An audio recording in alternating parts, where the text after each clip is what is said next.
باغية ديري بقلاوة العيد بصح تعبتي من الماشينة والحلال. اليوم جبت لك طريقة اللي راح تهنيك منهم كامل، يعني بلا آلة توريق وكذلك بلا حلال. ما تحليش بالورقة وتقعدي تحلي غير بالورقة وتحطي، لا طريقتي سهلة مهلة وناجحة مليار في المية، وتجيك مورقة خير من تاع آلة التوريق.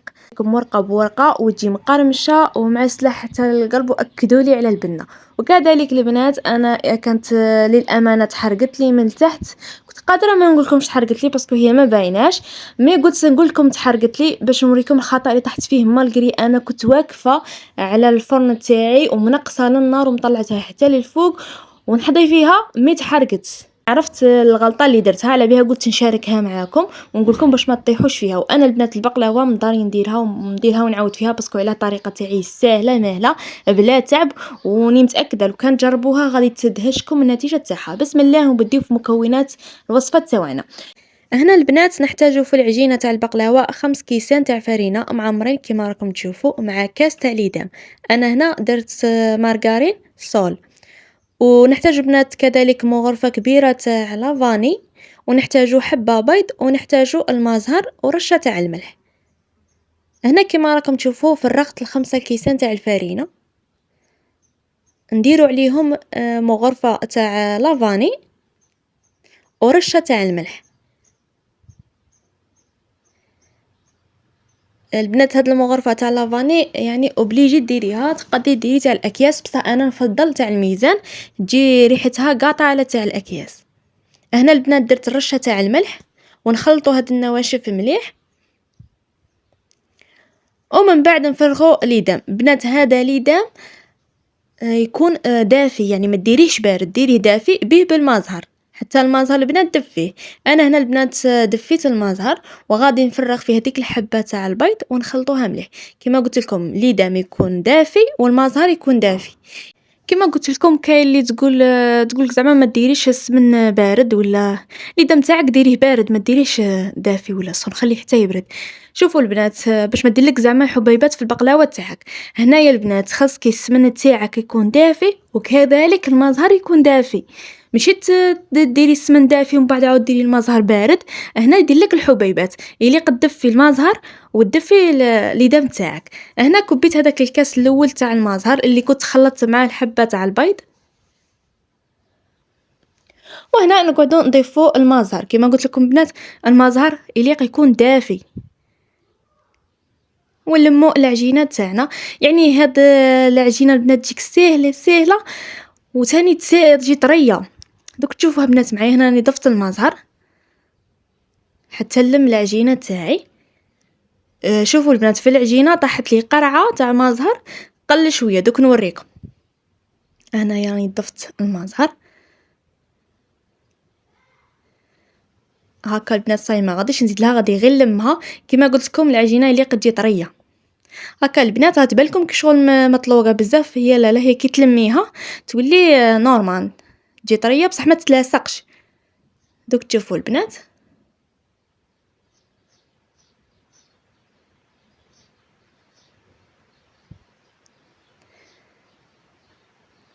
هنا البنات ندلكوها دقيقه هكا ولا اقل من دقيقه. شوفوا البنات ما غاديش نقطع معاكم الفيديو، غادي تشوفوا انا شحال دلكتها.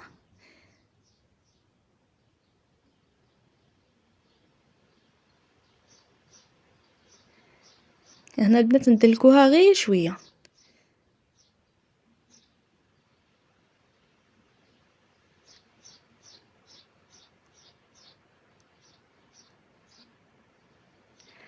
وشوفوا البنات العجينه كيفاش تجي دايره طريه. وهنا البنات نخليوها تريح، نقسموها، انا غادي نقسمها بنات على زوج، وقلعت شويه خليتها على جهه. دوك بعدها نوريكم شنو غادي ندير بها. هنا البنات نديروها في الفريجيدان، اوبليجي ديريها في الفريجيدان، بغات تكون سخانه البرد ديريها في الفريجيدان. هنا البنات غادي نديرها في الفريجيدان. وشوفوا البنات شحال بقالي من القرعه تاع المزهر. هذه البنات قرعه تاع المزهر كومبلي درتها، بقات لي شويه قد لاني نوريكم اللي راها في الكاس. هذه البنات هنا البنات كنت حمصت الكاوكاو تاعي. شوفوا انايا نضاني ندير البقلاوه بالكاوكاو اللي ما فيهش القشوره يعني. قلت هاد الخطرة نجربها ونديرها بالكاوكاو بقشوره، لكن كنت دقت واحد البقلاوة فيها القشور تاع الكاوكاو بزاف، أنا ما عجبتنيش، قلت زعما نخلي حبات بقشورهم، كيما راكم تشوفون البنات حمصته وراه برد وقلعت له ديك القشرة، خليت غير حبات اللي فيهم القشور تاعها باش الحشو تاعي ما يجيش بيض، يجي مارون يعني بني. هنا البنات راني طحنته. الكاوكاو تاعك البنات قسميه على 4، أي كيلة عندك. هنا البنات نقسموه على 4 باه نعرفوا شحال نديرو السكر. هنا البنات قسمته على 4، جبت هاد الغرفية وقسمته على 4. هذيك الغرفية الأولى، هذه الغرفية الزاوجة، هذه البنات الثالثة، وهذه الرابعة. يعني أي كيلة كانت عندك، مهم نتي الحشو تاعك قسميه على 4 باه تعرفي شحال ديري السكر. يعني تجينا 4 كيلات تاع كاوكاو مع نص كيلة تاع سكر. هنا البنات غادي ندير نص تاع هاد الغرفية تاع سكر، هذه هي الكيلة اللي كيلت بها، نديرو نصها سكر.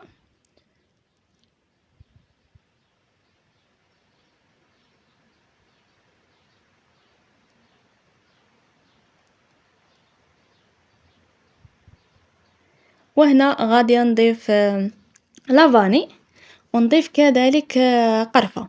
كاين اللي تقولك انا ما نبغيش الكو تاع القرفه وهذه، لا لا حبيبتي، غير ديري القرفه ما غاديش تبان في الكو تاع البقلاوه تاعك، لا لا، غادي كي تاكلي الحبه تاع البقلاوه ما غاديش تجي كي فيها بنه القرفه، لكن حنا نديروها باش تحسن الكو تاع الحشو تاعنا، يعني ما تجيش فيه بنه ليدام بنه هذه. المهم انت غير ديري القرفه اختي، وكاع ما تبغيهاش ديريها، ما غاديش تستبني القرفه.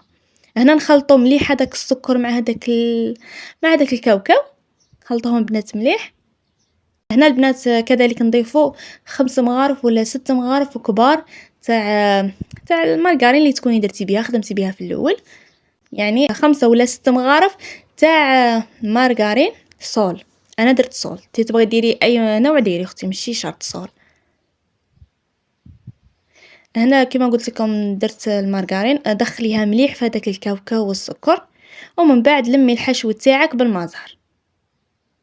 نعاود لكم صوالح اللي درتهم في الحشو، يعني 4 كيلات تاع كاوكاو مع نصف كيلة تاع سكر مع مغرفة صغيرة تاع قرفة مطحونة مع مغرفة كبيرة تاع لافاني، و5 ولا 6 مغارف تاع الزبدة، ومن بعد نلموها بالمازهر حتى نتحصلوا على حشو يتعلق البنات. فهمتوني؟ خاص الحشو تاعك تقعدي تديريه كور تعلق، يطلق العسل تاعه وممطو في ماشي عجينه وحده. فهمتوا البنات؟ دوك تشوفوا البنات كيفاش غادي نتحصل عليه. هنا البنات راه يتعلق بصح ما يتلايمش، دوك نزيد له شويه تاع المزهر، وهذا هو الحشو تاعي. هنا البنات الحشو حتى هو يليق يريح مع العجينه، حتى هو البنات خلوه على جهه يريح. هنا البنات العجينه خليها 4 سوايع حتى 5 سوايع، تقدري من الافضل تخليها ليله كامله. انا هنا نبدات خليتها 4 سوايع. هنا نبدو نحلو في العجينه تاعنا. هنا نبدو نحلو في العجينه تاعنا. الحاجه الاولى نديرو المايزينا، يعني كتري المايزينا باش العجينه تاعك ما تلصقلكش، ومن بعد تاني رشي فوقها وحليها بالحلال. هنا البنات كي تكونوا تحلوا فيها ديريها مستطيل، يعني شرط اساسي ديريها على شكل مستطيل. هنا البنات راني نحل فيها وخطره خطره دوريها باش ما تلصقلكش. هي كي تكون مريحه العجينه يعني ما تغبنكش ليه تنحل. هنا البنات كدوري على المايزينا باش ما تلصقش وحليها على شكل مستطيل. شوفوا البنات بهذه الطريقه البقلاوه تاعكم تجيكم مورقه ورقه بورقه وتجي مقرمشه وبزاف بنينه. هنا البنات كما قلت لكم على شكل مستطيل، وخطره خطره قلبوها دوروها. وهاد الطريقه البنات سهله بزاف، ما كانش اسهل منها. خير ملي تقعدي تحلي بالورقه وتحطي ورقه فوق ورقه، هنا لا لا، هنا سرحيها، هنا تقسمي العجينه على زوج وتسرحيها كل وحده وحدها كما غادي تشوفوا معايا البنات. هنا البنات حليتها على شكل مستطيل، دوك تشوفوا الغلظه تاعه شحال، دوك نوريكم.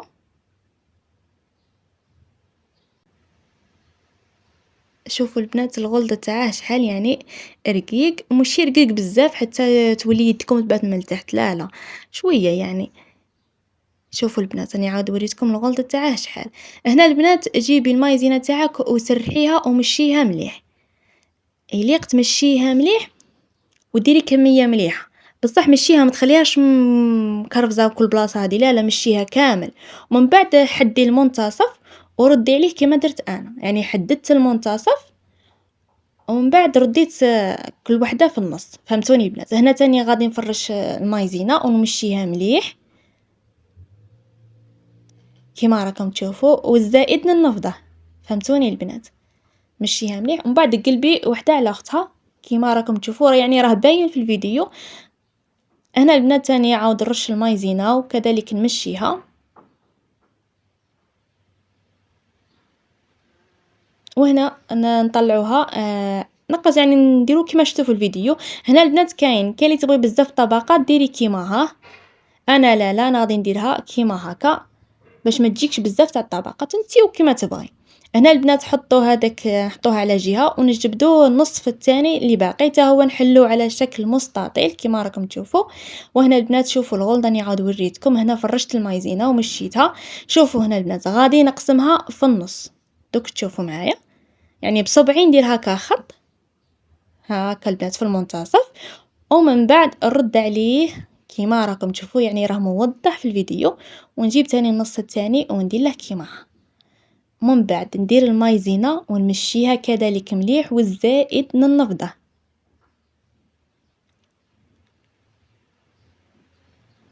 يعني كل شيء راه باين في الفيديو. هنا ومن بعد نردها كيما ها، كيما قلت لكم اللي تبغي طبقات بزاف دير كيما تقلبها على زوج. انا كيما قلت لكم غادي ندير يعني اللي فيها 7 8 تاع طبقات تصدق حتى 10 تاع الطبقات، دير كيفي كيما انا هكا تردها على هكا تردها على النص وتخليها. هنا البنات باش نجيبوا الاولى اللي حليناها نحطوها وردوا هذيك. هنا البنات هذه نحلوها على شكل مستطيل على حساب الصينيه تاعك. الصينيه البنات 30 على 40. هنا كي تكوني تحلي البنات كي تكونوا تحلوا في العجينه تاعكم رشوا شويه تاع المايزينا وكذلك خطره قلبوها وشوفوا الطبقات، يعني مشي تحليها غير من جهه واحده ما تقلبيهاش تتلقاي الطبقه التحتانيه كاع ما تحركتش، يعني غير الفوقانيه اللي كتسمشى. لا انت سرحي وقلبي باش كامل الطبقات يتسرحوا. هنا البنات هذه هي الصينيه اللي غادي نخدم فيها، كنت دهنتها بالزبده. وهنا البنات كنت حليت هذيك لويتها في الحلال ونحطوها في الصينيه تاعنا. وكيفاش ترفدوها البنات؟ يعني نلوها في الحلال ونحطوها فوق الصينيه تاعنا كيما راكم تشوفوا. وهنا البنات قعدي تهودي في العجينه باش في الاطراف يعني تهود لك العجينه.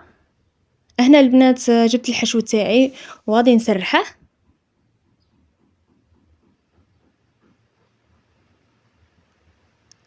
كيما راكم تشوفوا البنات، وزعوه مليح باش يجيكم قد.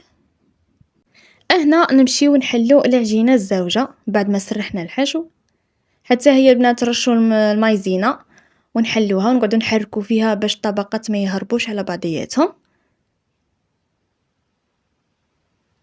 كيما راكم تشوفوا البنات. اللي وصلت المشاهده تاع الفيديو حتى لهنا اختي ما تنسينيش بهذاك الجام، يعني هذاك الجام ما غادي ينقص منك والو، بصح انا غادي يفرحني. هنا البنات حليتها وحتى هي رفتها بالحلال ونحطوها من الفوق كيما راكم تشوفوا. هنا راني كحست ومن بعد وليت رفتها كحستها وحطيتها يعني نورمال. هنا البنات الاطراف تاعها نزيروا عليهم مليح باش كي طيب ما يتفرتوش، يعني يقعدوا لاصقين مع بعضياتهم. هنا البنات انا هنايا الغلطه اللي غلطتها انا موالفه البنات كي نديرها، يعني كي نقص الاطراف خلي يعني في الصينيه اللي هاوده. انا هنا لا جالكم نتوما كي كنت نصور قلعت كاع هذوك الزوائد باش يجيو قد مع الصينيه، هي لا انا هنا كي قلعت الزوائد العجينه كي قعدت تطيب كحزت على الصينيه. دوك تشوفوا بنات معايا هنا بنات نورمالمون ما نقلعش كاع هاد العجينه اللي نخلي شويه. شوفوا البنات الطبقات اللي في العجينه. هنا البنات نخليوها على جهه تريح ونمشيو نحلو هذيك شويه تاع العجينه اللي كنت خليتها. راكم عاقلين كنت درت زوج تاع الكريات وكريه صغيره، قلت لكم غادي نجرب بها واحد الحاجه. هنا البنات هذيك العجينه هذيك الكريه حليتها وقصصتها على شكل دوائر كيما راكم تشوفوا، يعني طبعتها على بكأس كيما راكم تشوفوا البنات. هنا البنات أنا هذه شدتها شدتها داروها بصح ما شدتش النتيجة كيفاش كانت، يعني شفتهم هيك قصوها وداروا كيما درت أنا كيما راني نوريكم البنات، بصح ما شدتهاش كي طابت إلا جات شابة ولا لا. على بها قلت نجربها إلا عجبتني نولي نديرها، إلا ما عجبتنيش باينة بلي ما نوليش نديرها، قلت نشاركها معاكم. هنا البنات كيما راكم تشوفوا يعني ديروا زوج تاع دائرات تلصقوهم مع بعض تجيكم على شكل وردة هكا، ديريها تغرسيها في الحبة تاع البقلاوة تاعك. هنا البنات من بعد ما خلينا العجينة تريح 10 دقائق، حنا علاه نخليوها تريح باش من بعدها كي تقصيها وكي طيب ما تقعوش الطبقات يهربوا على بعضياتهم. هنا البنات كنت حددتهم ومن بعد ما تحدي الخطوطة تاعك عادا قصي بالموس ووصلي حتى للتحت، يعني حتى الطبقة التحتانية وصلي بالخدمي حتى للتحت. كيما راكم تشوفوا البنات راني قصصتها بالطول عاود نقصها بالعرض حتى نتحصلوا على مربعات، ومن بعد نوليو نقصوا الأطراف كيما راكم تشوفوا البنات. هنا قلت لكم خليوها 10 دقائق، انا في هذيك المده تاع 10 دقائق كنت نخدم في هذوك الوردات اللي راكم تشوفوا فيهم. هنا نقصوا الحواف، بعد ما قصنا المربعات نمشيو نقصوا الحواف.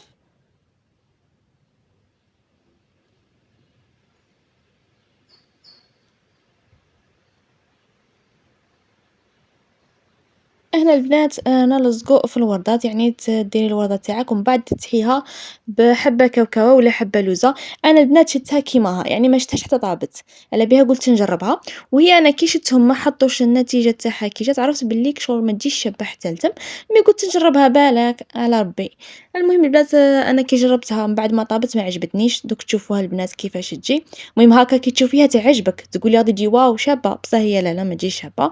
المهم هنا البنات جبت نص تاع كاس تاع زبدة نفسها اللي خدمنا بها، ومن بعد البنات قعدوا تدهنوا في البقلاوة تاعكم كيما راكم تشوفوا، يعني تدهنوا سطح البقلاوة.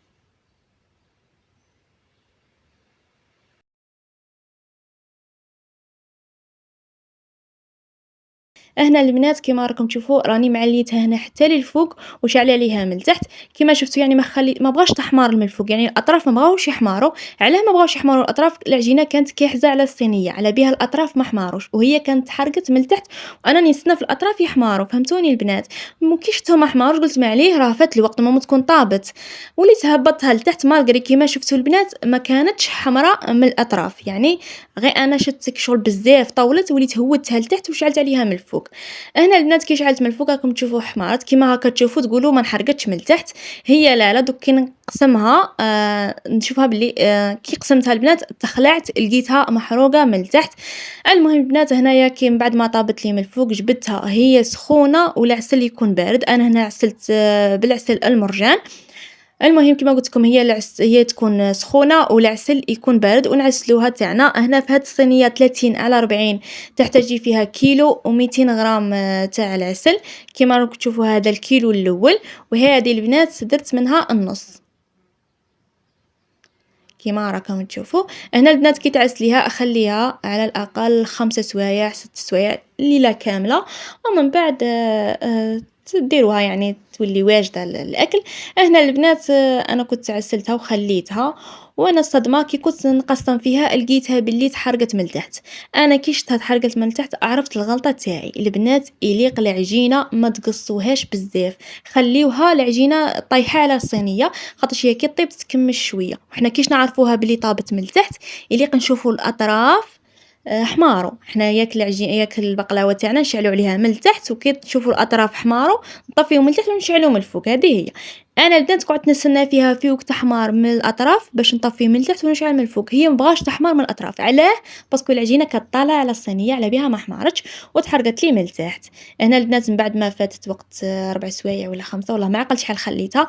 المهم هنايا نقلع الحواف كيما نقولوا، ومن بعد غادي نقسمها. شوفوا البنات هذا اللي جاو على الشكل اللي درتهم على شكل ورده هما ما عجبونيش في الحقيقه، وزيد ما يخليوش الورقات يطلعوا كيما راكم تشوفوا ما عجبونيش، غادي نقلعهم ونزين ديكور واحد آخر بالمكسرات. دوك تشوفوا البنات، هنا البنات راني نقلع في الحواف كيما قلت لكم، ومن بعد ما قصيتها وشفتها انحرقت من التحت، في الحقيقة البنات ما بغيتش نشاركها معاكم وما بغيتش نزينها، يعني خليتها كيما راها.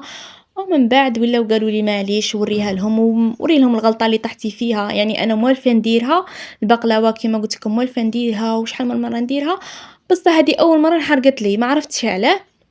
شوفوا البنات الطبقات كيفاش جاو، جات طبقات يعني طايروا في السما.